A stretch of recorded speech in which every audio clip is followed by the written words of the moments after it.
The problem facing the Christian church is not that people lack a complete set of beliefs. The problem is that they have a full slate of beliefs in mind which they think are consistent with biblical teachings, and they are neither open to being proven wrong nor to learning new insights. It may well be that spiritual evaluation is so uncommon because people fear that the results might suggest the need for different growth strategies or for more aggressive engagement in the growth process. No matter what the underlying reason is, the bottom line among both clergy and laity alike was indifference towards their acknowledged lack of evaluation. Once upon a time, a long time ago, there lived a man named Nimrod. Nimrod was the great-grandson of Noah. He was the most popular man on the earth at the time. Matter of fact, he was the king of the then-known world.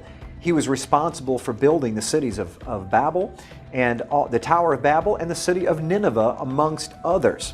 Well, all that being aside, Nimrod no doubt had tremendous influence among the people that he was with.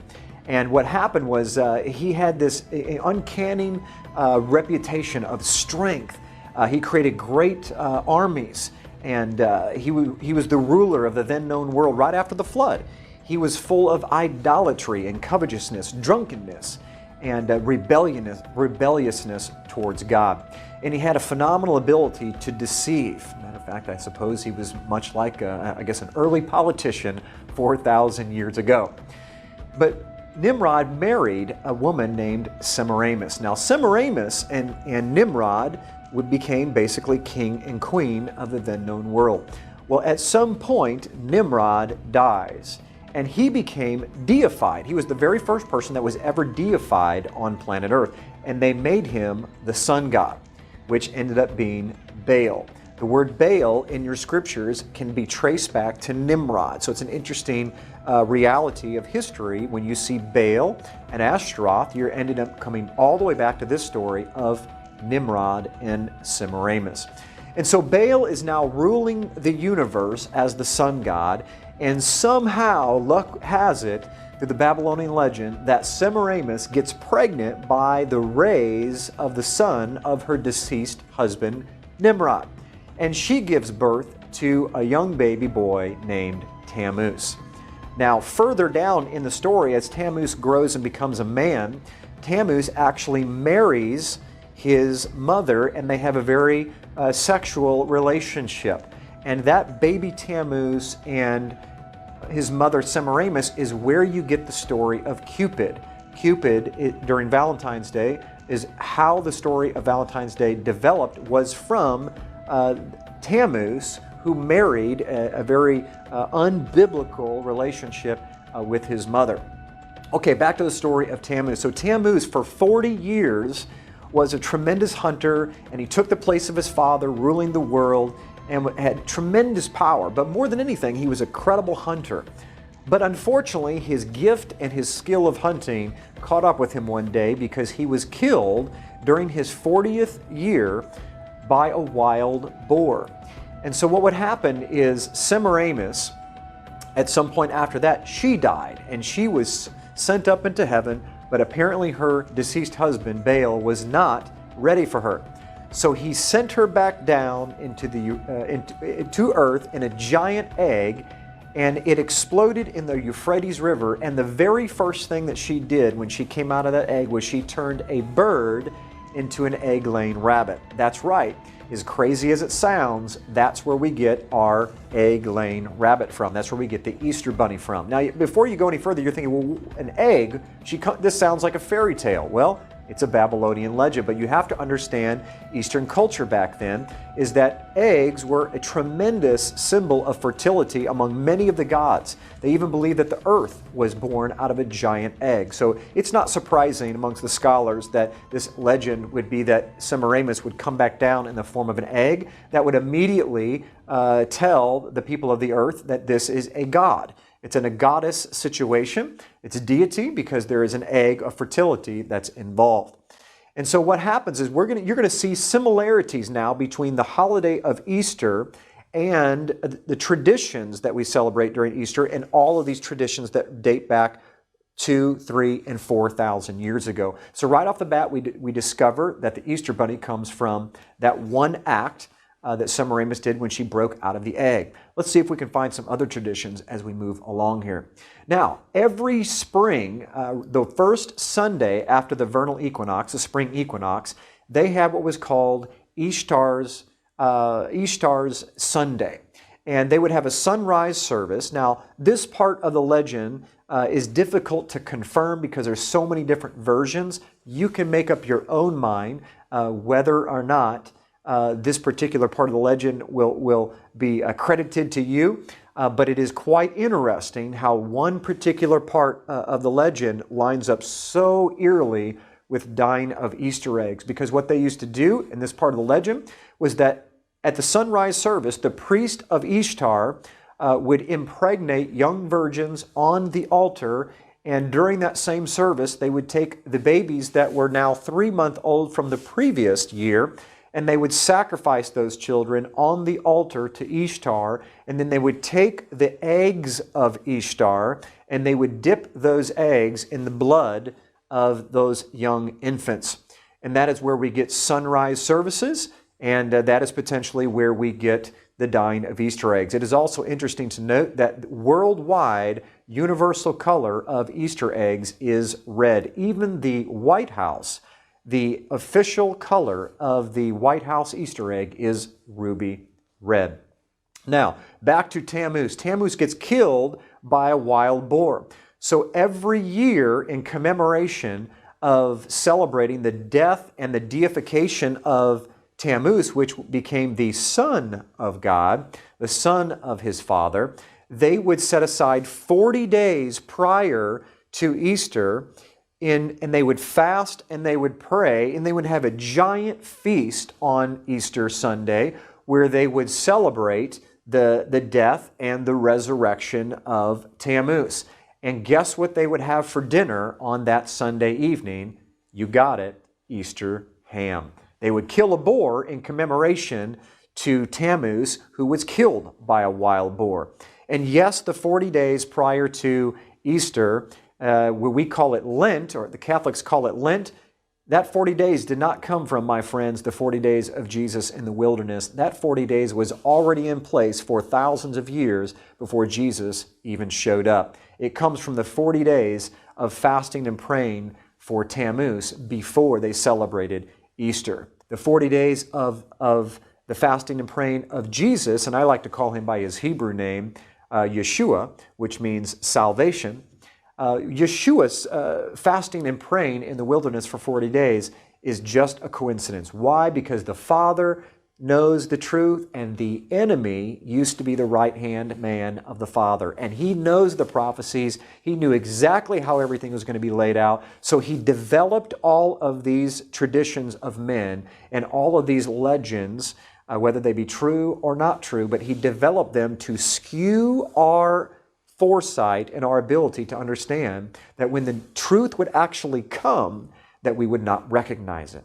He created a fraud. And we've swallowed it hook, line, and sinker. Now, what's interesting about Easter and Baal, or Semiramis and Baal, is the names. We find these names all over Egyptian hieroglyphics, all these different, the Phoenician hieroglyphics, all these different artifacts from all over the world. And so I'm going to give you some of the names and what they're most commonly remembered for in these different cultures, and some of you will recognize them immediately. First of all, in Egypt, they were known as Isis and Osiris. In Phoenicia, they were recognized as Asheroth and Baal, the very same Asheroth and Baal that you see in the Scriptures. In Greece, they were Aphrodite and Adonis, or Eros, where we get the word erotic from. And in Rome, they were called Venus and Cupid. That's right, that's where we get Valentine's Day from, and Cupid. Even in the Far East, listen to this is amazing, Cupid was known as Zoroaster. Zoroaster is made up of two words, Zoro, which means seed of, and Asheroth, which is Easter. And so what Cupid actually means in the Far East is the seed of Easter, or the seed of his mother. We've discovered Easter, Easter eggs, Easter ham, Lent, Cupid and Valentine's Day, where Easter Sunday is, the sunrise services, and the like. Now we want to move into the scriptures and show you some connections of these names, because you've read some of these scriptures and it is uncanny how Yahweh, God, always tries to speak to the Israelites and warn them to stay away from Ashtaroth and Baal. Let's read the scriptures. Judges chapter 2 verse 13 says this, "And they forsook Yahweh and served Baal and Ashtaroth." 1 Samuel chapter 7 verse 4 says, "Then the children of Israel did put away Baalim and Ashtaroth and served Yahweh only."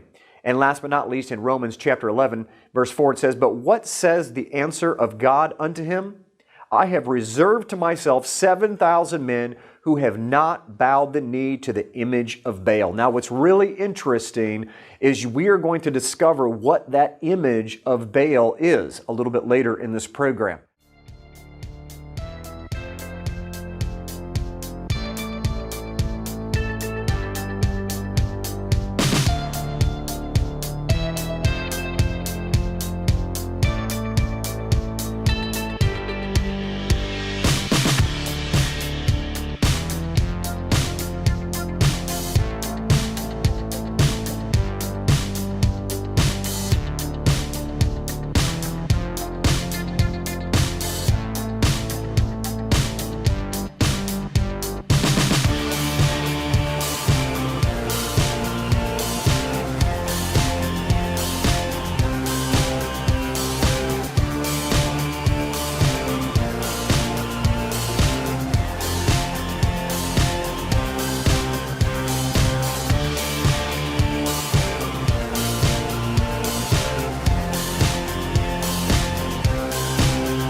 Ille inquam Lucifer qui nescito casum, Christus filius tuus. Ille inquam Lucifer qui nescito casum, Christus filius tuus, Christus filius tuus. Christus filius tuus.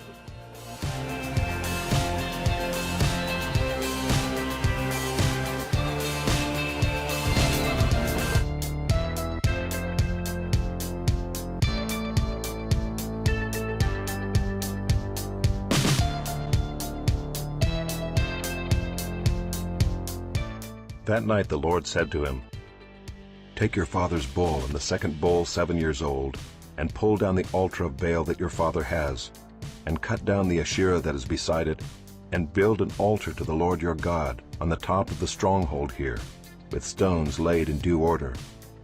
Then take the second bull and offer it as a burnt offering with the wood of the Asherah that you shall cut down."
Before him there was no king like him, who turned to the Lord with all his heart, and with all his soul, and with all his might, according to all the law of Moses.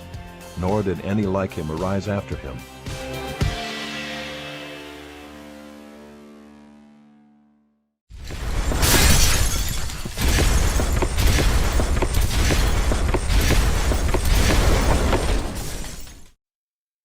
Excuse me, can I ask you a question? I'm sorry, I'm kind of busy. Well, what do you think about Easter? I gotta go cook and shop and everything still. Get someone else. Here at the National Institute for Student Ministries, we have become increasingly perplexed with students' lack of understanding of the Easter season So what does Easter mean to you? and its historical, biblical relevance. Easter, man. It means spring break. It means partying. It means girls. Don't you run from me! So, what do you think of church? I was just talking to the boys about that. I go to church all the time, every Easter. Yes, we certainly do know how to tackle Easter. Why do I want to be the Easter linebacker? Well, let me put it to you like this. Who's ready to see the Easter baby? You see, the linebacker's here to take the eggs out of Easter. You see, look, kiddies, Easter is not about a bunny with big ears. It's about a God whose heart is so filled with love that Jesus rose again from the dead. You see, the linebacker is mild. But when I see the Easter Bunny, it makes me crazy. How do you think Humpty Dumpty fell off the wall? It was me, baby. Booyah! Booyah, booyah, booyah! 3 booyahs for 3 days in the resurrection. Here's one, Easter Bunny. You see, there's a lot of things that take away from the meaning of Easter. Bunny rabbits, hippity hop, don't stop the rock. Easter egg hunts, looking for chocolate, getting cavities. Oh man, I'm just trying to make a buck. That's not funny, because it's not about no bunny. You see, but Easter's about the resurrection. It's about Jesus raising from the dead and saying, booyah to death.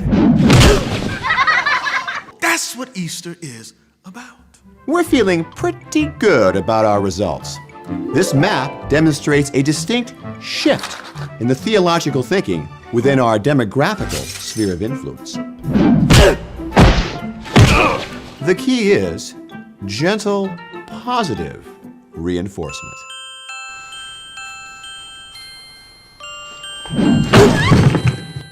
From all of us here at the NIFSM, enjoy a blessing-filled Easter. You can't hop from me. Don't hop from me.